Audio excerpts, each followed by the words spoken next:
Começa agora o Jornada. Todas as semanas você acompanha aqui ações e projetos da Justiça do Trabalho. O programa conta com a colaboração dos Tribunais do Trabalho em uma viagem pelo país. E no programa de hoje, uma reportagem especial sobre as formas de controle de jornada de trabalho e quais as fraudes ou arbitrariedades são mais cometidas pelos empregadores. No quadro Saúde e Segurança no Trabalho, o assunto é a Síndrome do Pânico. Que profissões estão mais sujeitas à doença e o que fazer para tratar o problema? 12ª edição do TRT Comunidade é realizada em Porto Velho, Rondônia. E no quadro Jornada Extra, o trabalho de um servidor do TST que ensina judô em uma comunidade no entorno do Distrito Federal. Tudo isso e muito mais, o Jornada está no ar.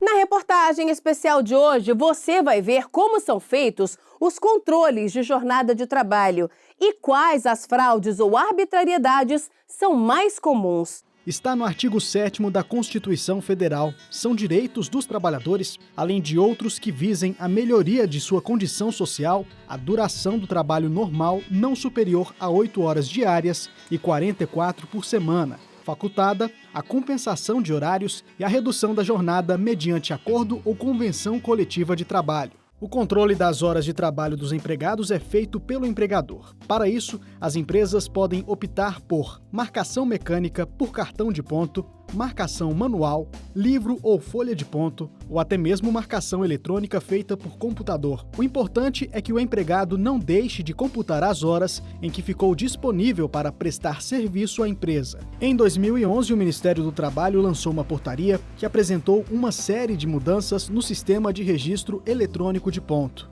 Essas mudanças dispõem sobre a possibilidade de adoção pelos empregadores de sistemas alternativos de controle de jornada de trabalho, desde que tudo tenha consenso em acordo coletivo. A portaria esclarece também que os sistemas eletrônicos não devem admitir restrições à marcação do ponto, marcação automática do ponto, exigência de autorização prévia para marcação de sobrejornada e a alteração ou eliminação dos dados registrados pelo empregado.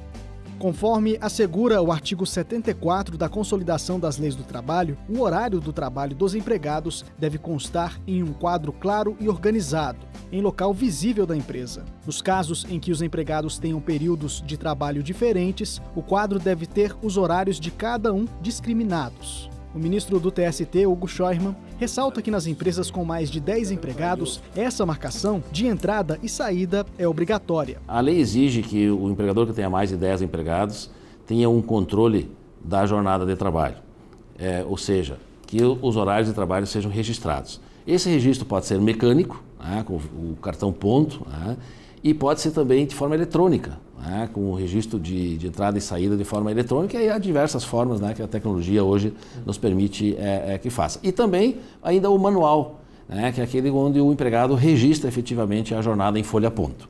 Essas são as formas mais comuns de controle da jornada. Só que em muitos casos, as normas trabalhistas não são cumpridas à risca pelos empregadores. Com isso, alguns empregados acabam perdendo certos direitos, como o de receber horas extras, por exemplo. Só aqui no Tribunal Superior do Trabalho, tramitam atualmente mais de 45 mil processos trabalhistas relacionados à jornada de trabalho. A gente identifica muitas vezes os registros que não correspondem, porque quando vai se falar em fraude, sempre você tem que ter a ideia de que o trabalhador trabalhou mais do que está registrado. Então, aquilo que está registrado não corresponde à real jornada de trabalho cumprida. Então, aí é que ocorre a fraude. Então, ela pode ocorrer, normalmente, de forma até presumida, quando existem registros de jornadas britânicas. Todo dia começa às 8 da manhã, todo dia encerra ao meio-dia, todo dia começa às 14. Quer dizer que, sabidamente, isso é inviável de acontecer. Tem que ter uma variação de minutos, porque sempre entrar no mesmo horário. Então, a presunção é de que, nesse caso, não corresponda o registro não corresponde efetivamente à jornada de trabalho. Isso pode ocorrer também a hipótese de registrar o horário de entrada após já ter começado a trabalhar, registrar o horário de saída e continuar trabalhando. Isso pode acontecer tanto na parte como mecânica, como na parte eletrônica. Um desses casos foi o da Companhia de Eletricidade do Estado da Bahia, a Coelba. A empresa foi condenada ao pagamento de horas extras por não ter controle sobre as folhas de frequência dos trabalhadores. Uma empregada da empresa entrou na justiça pedindo pagamento de horas extras, alegando que trabalhava mais de 8 horas por dia e que, além disso, usufruía do intervalo intrajornada parcialmente. Como a empresa não apresentou os controles de frequência da empregada, a terceira turma do TST entendeu que as informações prestadas pela trabalhadora eram verídicas e reformou a decisão do TRT da Bahia, que havia isentado a empresa da condenação ao pagamento das horas extras. Situação parecida é a do Francisco. Ele deixou de receber o pagamento por inúmeras horas extras pelo mesmo motivo. A empresa não fornecia um registro de ponto. O trabalhador atuou como repositor em um mercado em Taguatinga, no Distrito Federal, por mais de 2 anos, sempre extrapolando as 4 horas de serviço aos sábados, ou seja, fazendo horas extras todas as semanas. Eu trabalhava de segunda a sábado, 8 horas diárias, entendeu? E nunca recebi nada a não ser o salário combinado que eu combinei com o patrão, né? O que complica ainda mais a situação é que ele não consegue comprovar que passou todo esse tempo realmente à disposição da empresa. Agora vai tentar juntar o pouco de prova que tem para entrar com uma ação trabalhista. Eu espero que a justiça, eu entrar na justiça e que seja analisado isso aí para que, assim como eu e os demais, seja ressarcido desse prejuízo. Que eu tenho isso como prejuízo, entendeu? A gente trabalhar e não receber pelo que a gente tem de direito da gente. Situações de fraudes envolvendo horas extras não se resumem a apenas casos individuais. O Ministério Público do Trabalho de Goiás ajuizou ação civil pública contra uma unidade de uma rede de supermercados de Águas Lindas de Goiás por fraude na anotação da jornada de trabalho dos empregados. Na ação, o MPT pede que a Justiça obrigue a empresa a manter o registro correto da jornada dos trabalhadores. Caso isso não aconteça, a multa diária pode ser de R$20 mil, além de R$1 milhão por danos morais coletivos. Mas atenção, o empregado também deve ter alguns cuidados na hora de bater o ponto. A adulteração no registro da jornada pode ser caracterizada como ato de improbidade e resultar em justa causa, como afirma o artigo 482 da Consolidação das Leis do Trabalho. Eu já examinei processos em que houve registro, de jornadas extraordinárias em que o empregado efetivamente não as realizava. Algum colega de trabalho fazia o registro do ponto, da chegada antes, chegada depois, mas são casos mais raros. O representante do Sindicato dos Comerciários de Brasília explica que muitas vezes o trabalhador só vai até o sindicato para denunciar as fraudes em relação às horas trabalhadas e não pagas depois que são desligados das empresas. Muitos empregados, quando saem de algumas empresas, não digo todas, não estou generalizando, mas muitas empresas, os empregados vêm nos procurar alegando que, além daquilo que estava na rescisão, deixou de receber as horas complementares que ele fez durante todo o período laboral. Ou seja, no papel era um horário e ele fazia um outro horário além do papel, ou seja, além das 44 horas previstas em lei. E ele deixou de receber essas horas. Então ele nos procura, após a rescisão contratual, a fim de que possamos tomar as devidas providências para que ele tenha esse direito e pleitear em juízo ou fora dele essas horas trabalhadas. O representante jurídico do sindicato explica ainda que é importante que o trabalhador não deixe de denunciar qualquer tipo de irregularidade dentro da empresa em relação à contagem das horas trabalhadas, mesmo que essa denúncia seja feita de forma anônima. Muitas vezes ele tem um receio, que isso acontece também. Nos ligam aqui, não querem se identificar a empresa, ele não quer se identificar, não quer identificar a empresa, talvez assim, temendo uma retaliação por parte da empresa. Mas nós orientamos o seguinte, olha, mesmo você não querendo se comprometer, vocês nos falam o nome da empresa que chamamos, mesmo porque a denúncia é anônima, não há necessidade de identificação, certo? Ou, se ele também preferir, quando sair também pode pleitear essas horas. Mas sempre orientamos, conforme eu falei, no sentido de que ele possa assinar o ponto corretamente mesmo extrapolando as 8 horas diárias. O importante é que o trabalhador se informe caso se sinta lesado em relação à contagem das horas trabalhadas. O mais indicado é reunir documentos, como guardar os comprovantes de registros de ponto. E depois de tanta dor de cabeça, o Francisco carrega agora a experiência de alguém que no próximo emprego não vai deixar de acompanhar o tempo que fica disponível prestando serviço à empresa. Tem que levar que a gente tem que aprender cada vez mais, né? A gente tem que pesquisar mais o que é de direito da gente. Vamos agora fazer um giro pelo Brasil para acompanhar algumas decisões da Justiça do Trabalho. A mineradora Vale vai ter de fornecer a um empregado aposentado por invalidez o cartão alimentação previsto em norma coletiva. A decisão é do TRT de Minas Gerais. O tribunal entendeu que o benefício baseia-se nos princípios da função social da empresa e da dignidade da pessoa humana e determinou que o trabalhador participe do custeio do benefício, sendo descontado o percentual de 5% do valor da vantagem. O TRT de Pernambuco condenou um posto de gasolina a indenizar por dano moral, no valor de R$ 5.000, uma empregada que foi agredida verbal e fisicamente por um cliente. Para o regional, a empresa foi negligente por não ter tomado medidas preventivas para garantir a segurança dos trabalhadores, como o uso de filmagens ou a contratação de segurança particular, além de não ter acionado a polícia após o incidente. O TRT da 2ª Região condenou a Rede Record a ressarcir uma fotógrafa em R$ 180, quantia correspondente a 50% dos valores gastos com celular por mês. O regional fixou o valor considerando que o telefone também era direcionado ao uso pessoal da empregada e que, por isso, a empresa não poderia arcar com a totalidade do pagamento das contas do celular. A empregadora também foi condenada por não conceder um intervalo de 15 minutos antes da jornada extraordinária. No próximo bloco, no quadro Saúde e Segurança no Trabalho, o assunto é a Síndrome do Pânico. Que profissões estão mais sujeitas à doença e o que fazer para tratar o problema?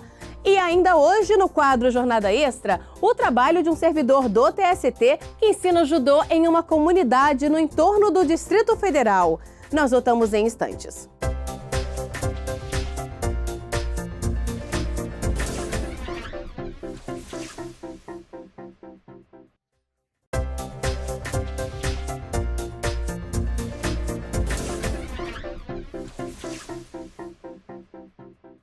Vamos saber mais sobre a atuação da Justiça do Trabalho no JT em Ação.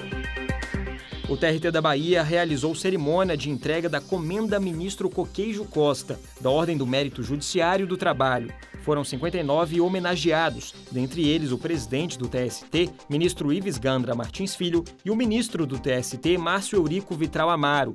Criada em 2003 pelo Regional, a Comenda é uma homenagem a pessoas que prestaram relevantes serviços à Justiça do Trabalho, como magistrados, lideranças políticas, servidores públicos e personalidades do meio jurídico. O TRT do Rio Grande do Sul realizou um encontro de servidores com deficiência. O evento teve como objetivo aproximar os servidores com deficiência da administração do regional. Dentre as atividades, foram realizadas palestras, discussões em grupos temáticos e uma peça teatral. Temas como a acessibilidade e o comportamento dos gestores relacionados aos deficientes tiveram destaque. O TRT da Paraíba inaugurou a exposição Um Mundo Sem Trabalho Infantil, que apresenta 16 grandes painéis que retratam esse tipo de exploração. Os visitantes receberam um jogo que ensina sobre os direitos das crianças. A exposição faz parte do Programa de Combate ao Trabalho Infantil e Estímulo à Aprendizagem da Justiça do Trabalho. Na edição de hoje do quadro Saúde e Segurança no Trabalho, vamos falar sobre uma doença psicológica que causa ansiedade e medo em quem sofre com o problema. Eu estou falando da Síndrome do Pânico. Vamos saber que profissões são as mais afetadas, os sintomas e como tratar a doença. Veja só. Crises inesperadas de desespero. Sensação de que pode morrer a qualquer momento de um ataque cardíaco. Sensações que causam medo e que muitas vezes acontecem sem nem ao menos a pessoa saber o motivo. É preciso atenção. Essa atenção toda pode ser diagnosticada como Síndrome do Pânico. As crises de pânico se caracterizam por apresentar sintomas de ansiedade, como nervosismo e preocupação, e até falta de ar, dor e aperto no peito em um nível muito intenso. As causas para desencadear o transtorno podem ser muitas, como genética e estresse, por exemplo. Mas nem sempre a pessoa precisa estar passando por algum momento difícil para que o problema apareça. A crise do pânico não necessariamente precisa de um desencadeante, não necessariamente a pessoa precisa ter passado por alguma situação estressante. Inclusive, uma das características dos ataques de pânico é justamente o início abrupto dele, sem um desencadeante claro. Às vezes a pessoa pode estar dormindo e acordar no meio da noite com uma crise de pânico. Durante uma crise, a pessoa pode sentir outros vários sintomas ao mesmo tempo, como frio na barriga, suor e tremor nas mãos, coração acelerado e respiração ofegante. Se a doença não é bem tratada, isso pode acontecer de via associada, que a gente chama de comorbidades, né? Que em função das limitações que a doença causa, a pessoa pode vir a deprimir, às vezes pode começar também a abusar de alguma substância, como álcool ou comprimidos para dormir, de forma a tentar aliviar aquele desconforto. Apesar de não ter uma causa específica, o ambiente de trabalho pode ser um dos motivos para desencadear a doença. Se é um trabalho que já é naturalmente mais estressante, ainda que as crises de pânico elas possam ocorrer sem motivo nenhum, mas eu tenho um fator ali de estressante, que cause mais preocupação, isso pode também favorecer o surgimento de novas crises. E também do local, o próprio ambiente em si onde a pessoa trabalha. Se é um ambiente muito fechado, ou um ambiente em que ela sinta que ela não possa ser socorrida, ou se ela já teve uma crise no trabalho, isso pode gerar aquela questão do medo de passar mal, pelo fato de já ter passado mal ali uma vez. Dados da Previdência Social revelam que cerca de 21 mil empregados foram afastados do trabalho por causa da enfermidade entre 2012 e 2017. Antes mesmo dessa época, Marcela já fazia parte das estatísticas. Ela trabalhava como professora e precisou se afastar do emprego por causa da doença. Tudo começou em 2009, quando teve uma crise de pânico ao fazer um deslocamento no trabalho. Eu comecei a sentir uma taquicardia muito grande, um desespero muito grande. E eu estava dentro do carro sozinha, eu estacionei o carro e eu comecei... Parecia que o mundo estava girando e a sensação que eu tinha é que eu ia morrer naquele momento. Ela ainda permaneceu na escola por 3 meses até o afastamento definitivo. O não saber o que é, você não ter certeza do que você tem, gera, para quem é ansioso, gera uma angústia, uma sensação de impotência, de não saber, para quem é ansioso, não saber o que vai acontecer. É muito ruim. As crises de pânico podem se tornar crônicas, mas existem tratamentos específicos. O tratamento envolve medicação, que não necessariamente é só um medicamento tarja preta, aquele medicamento que ajuda imediatamente a aliviar a ansiedade. Isso é importante no início, mas a longo prazo isso não ajuda no tratamento. Inclusive pode correr o risco da pessoa começar a abusar da medicação, mas existem outras medicações da família dos antidepressivos que são os que ajudam a manter a doença estável por mais tempo. E além disso, a terapia é essencial para que a pessoa aprenda a manejar a ansiedade. Existem técnicas de relaxamento, com controle de respiração, de alívio da tensão muscular, que ajudam a aliviar o sofrimento das crises e também a ajudar a pessoa a perder o medo do medo. Né, entender que crise de pânico não mata, né, por mais confortável que seja, ela não vai morrer de uma crise de pânico e que é importante que ela não limite tanto a vida dela em função desse medo. Desde o afastamento definitivo do trabalho, Marcela faz o tratamento com medicamentos e acompanhamento psicológico. Hoje consegue levar uma vida normal e conciliar todas as tarefas e compromissos diários. Hoje o diagnóstico correto de ansiedade me faz ser 1 milhão de vezes mais produtiva, né? Há muitos anos eu não tenho mais episódios depressivos, nem de ansiedade, nem de pânico, nada, né? Hoje eu vivo uma vida normal. No próximo bloco, 12ª edição do TRT Comunidade é realizada em Porto Velho, Rondônia. No Jornada Extra, um servidor do TST que, nas horas vagas, ensina judô em uma comunidade no entorno do Distrito Federal. Nós voltamos daqui a pouco.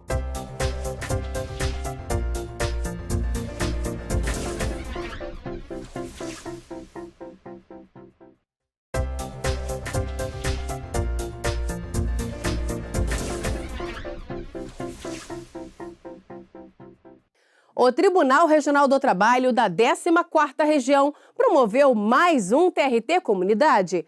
O evento aconteceu em uma escola de Porto Velho e milhares de pessoas participaram. Veja só.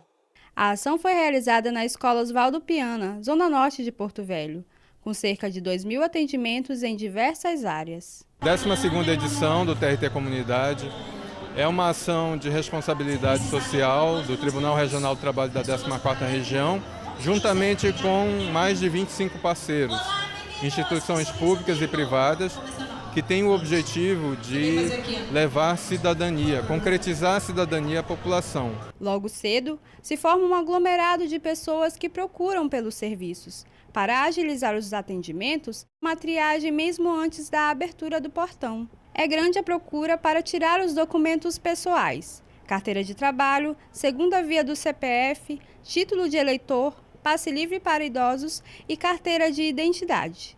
Que é o caso do Alberto, que ficou sabendo da expedição do documento e não perdeu tempo. Eu vim aqui para ver se eu consigo tirar a segunda via da identidade, porque lá no centro é dificuldade para a gente tirar, e aqui seria melhor para a gente. Aqui está no bairro, né?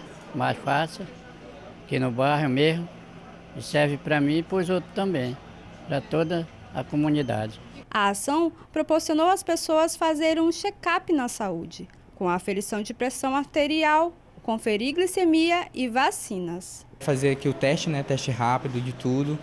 Também que é outra coisa importante também, né? Da gente saber o que a gente tem.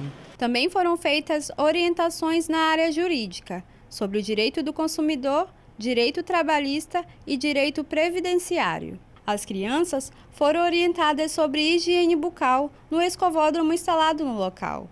Enquanto os pais procuravam por atendimentos, elas foram envolvidas com recreações pedagógicas. No quadro Jornada Extra de hoje, vamos mostrar o trabalho de um servidor do TST que leva esperança e sonhos a crianças carentes por meio do esporte. Ele tem um projeto para ensinar judô em uma comunidade no entorno do Distrito Federal.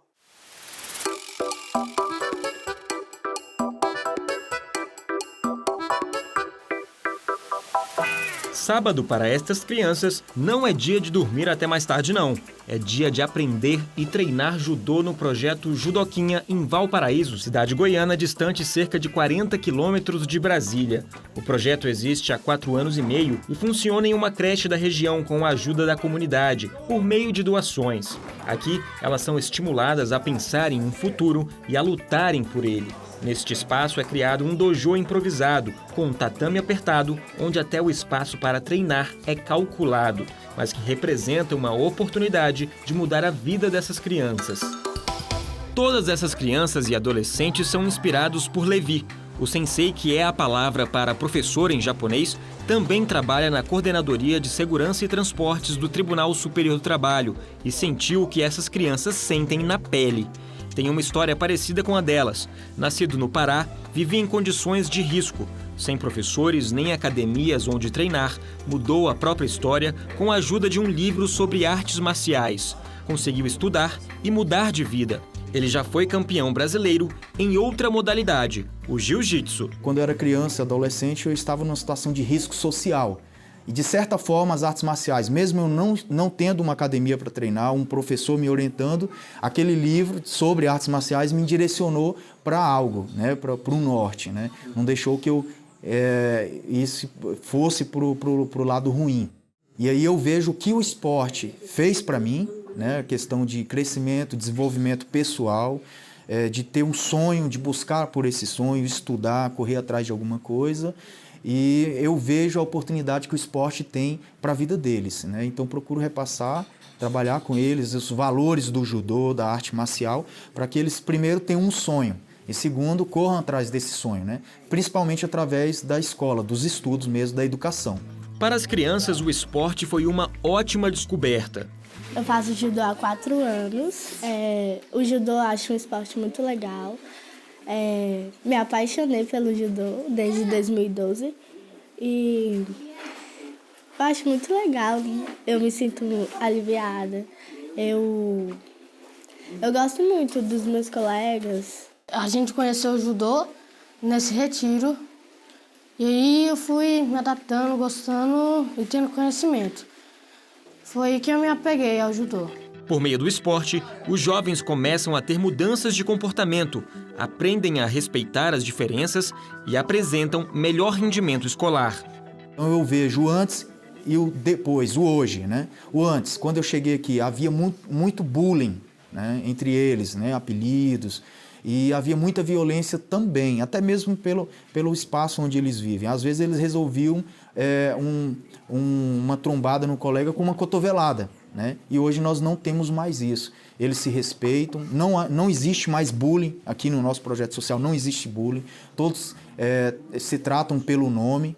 Então isso nos motiva, é um combustível, isso é o melhor salário que a gente poderia ter, né? A melhor recompensa seria isso, esse retorno deles. Realmente é muito gratificante. Com isso, dá força para a gente aqui que está liderando o projeto, saber que estamos na direção certa, né? Saber que vai ter como colher frutos. O professor diz que o apoio da comunidade é fundamental para o sucesso do projeto. Nós temos uma regra, nós não aceitamos dinheiro. O que a gente quer é a presença das pessoas aqui e que façam realmente algo concreto. Esse é o principal objetivo nosso. A sensação é muito boa, né? Porque a retribuição que eu tenho deles é o que eu via na minha infância, né? De crescimento mesmo pessoal, de eles não se envolverem com drogas, com a violência, e isso é muito bom para mim.